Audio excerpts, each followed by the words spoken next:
It's that time again, cruise news time.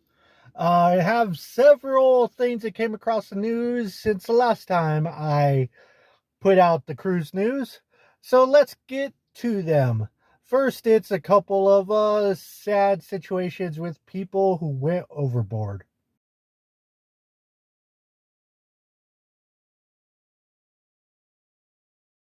So on the Carnival cruise that was round trip to Jacksonville, on its way back to Jacksonville, a guy said that his friend went missing, has been missing for a few hours.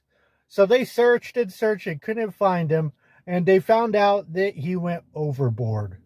As the search and rescue went on, it later became apparent after looking at the videos that he jumped overboard. Yes, Mr.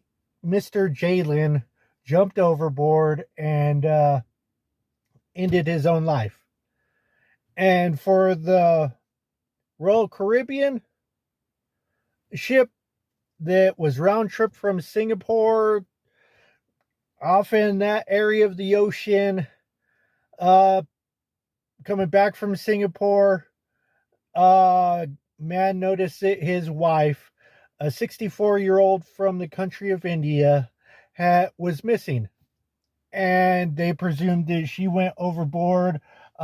He didn't think so. Their son was very vocal online, saying that she must still be on the ship. People aren't giving them everything. They're not being open about it. And after the family was later shown video that showed that she herself had jumped overboard, jumped off the ship, then it became apparent. And both searches have been called off. Our thoughts and prayers go out to both people, both families. Uh, Again, it's shocking it happened twice in 1 week. Again, this is very rare, but not too rare. About between 26 to 29 overboards a year. And most of the time, it's like how these two were, where they jump.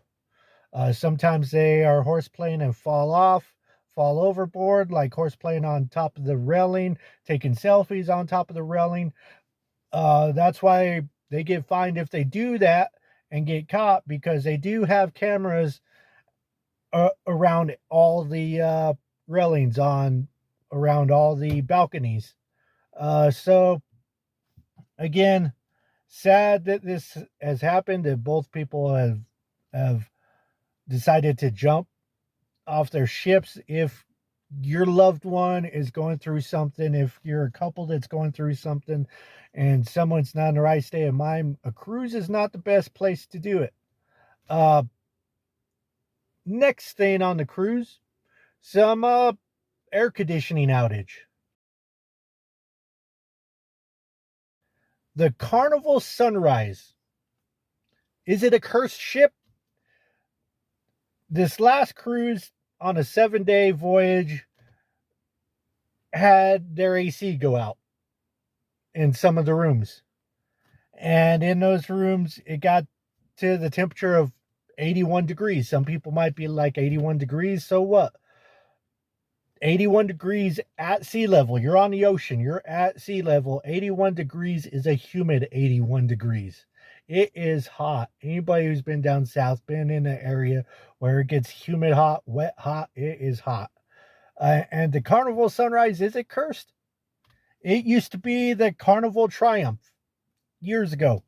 And what was the Carnival Triumph? The AC went out a couple times, and one time is a few years ago was the famous Poo Poo Cruise, where not only did the AC go out, but the sewage got backed up to where people were taking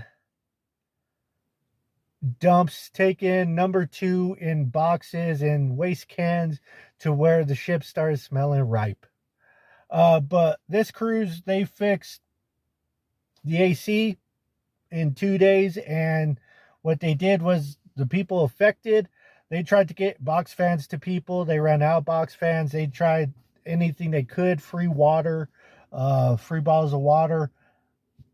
And the 2 days it was out, everybody that was affected got 50% cruise fare refund.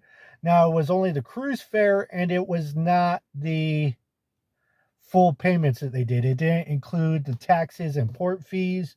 It didn't include the drink packages. It was just 50% of the basic cruise fare. Taxes and port fees not included, which some people are mad. It should have been 50% of total of what they paid, minus the excursions, of course. But don't know if it was 50%. Here's the 50% going into your account.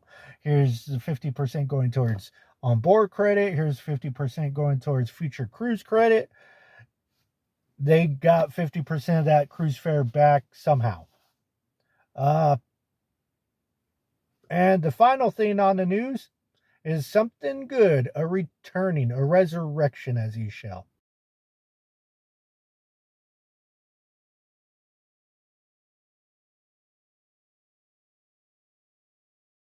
Crystal Cruises has had a history of bad luck.